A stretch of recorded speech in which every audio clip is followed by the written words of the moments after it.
If the two do not become one, it will end in tears. It will end in tears.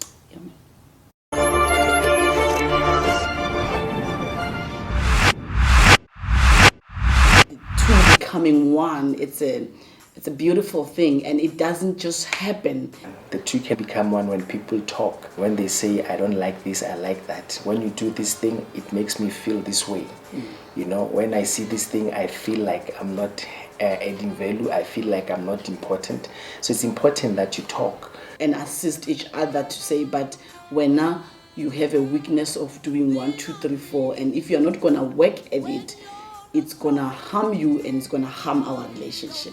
So it's also good for couples to talk about such things when you are in a good mood and say, I would prefer that next time you do things this way. I don't like it when you say these things or this kind of words hurt me. So you must talk about these kind of things, because if you don't talk about them, you are not improving each other, and your partner will think that you are enjoying only to find that you're being hurt. If you're going to be the silent partner in a marriage, it's not going to work. One day you're gonna burst. Because you were so quiet all your life. You need to say when somebody is stepping on your toes, you say, you're stepping on my toes. You need to express yourself to your partner.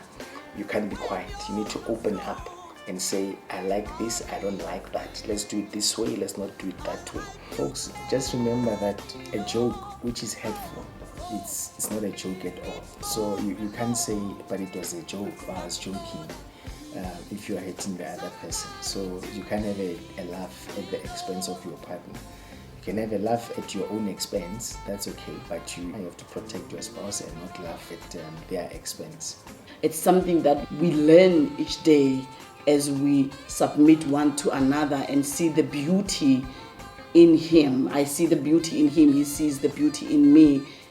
Friends, there is this verse that I would like us to know, which is definitely the foundation for our teaching today. Philippians chapter 2 verse 3. Do nothing out of selfish ambition, which talks about selfishness, or empty pride, which talks about pride, but in humility, consider others more important than yourselves.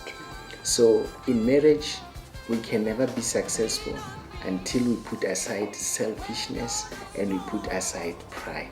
That's what this verse is about. So if the two do not become one, those Pall Bearers from Ghana will come and do their last dance for the marriage, because it will end in tears. That man from Guyana will come and ask the question, Aya Kwini, if the two do not become one in your marriage, he'll ask the question, Yena Aya Kwini. Well, what attracted me to my wife, I just love her passion, in addition to many other things, her beauty and so forth, but she's a very passionate, hard woman, and I still find it irresistible even today. What attracted me to my husband is the fact that he was cool, calm and collected, and I just loved it.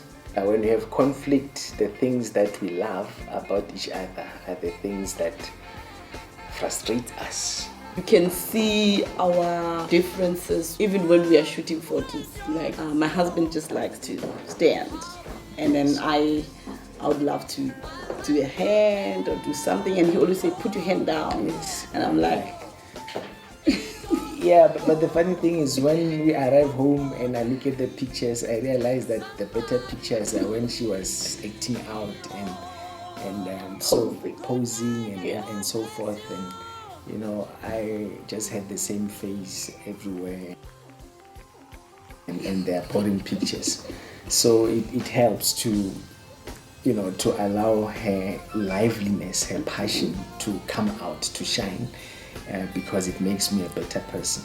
Yeah, and at times it helps me with his calmness when we are going through rough patches, for me to understand that it's going to be okay.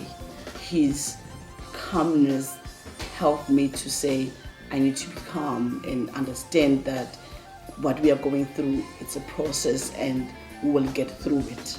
And it's okay to argue as long as you are hearing each other and you're talking to each other. And we always have fun when I drive, because my wife wants to know what's going on, checks the mirrors, and I used to get a bit angry about it until I read that men must allow women to help them drive, because women have better peripheral vision.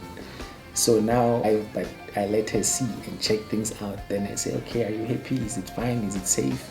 Can we go? And we laugh about it.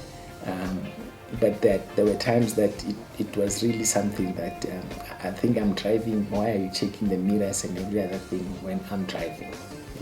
Yeah, at times it used to annoy him, and then he'll be like, oh, you want to drive? Because when he does this, and I'm always, but I've also tried to limit it so that. Yeah, we work together, we are better together, and she helps me. We've averted several accidents because she spotted them. So that's the way it is. In marriage, you bring the good, you bring the bad, but the two become better. You become one, and then when they are one, it's better than alone. Pride says me, myself, my house, my cars, my money, my. It's never about us. That's pride. And you cannot build with somebody who sees everything around them as theirs only, and you have no part. You cannot build with such a person. If this is your attitude in marriage, you are not going to be successful. For the Tik Tok generation, I'd like to put it this way for you. My music, my life, my heart, my soul. My music, my everything. I give my all to my wife, my daughter, my love, my dream, my mother, my father, my brother, my team, my camp, my house, my car, my money, my shirt, my coat, my house, my car, my money, my house.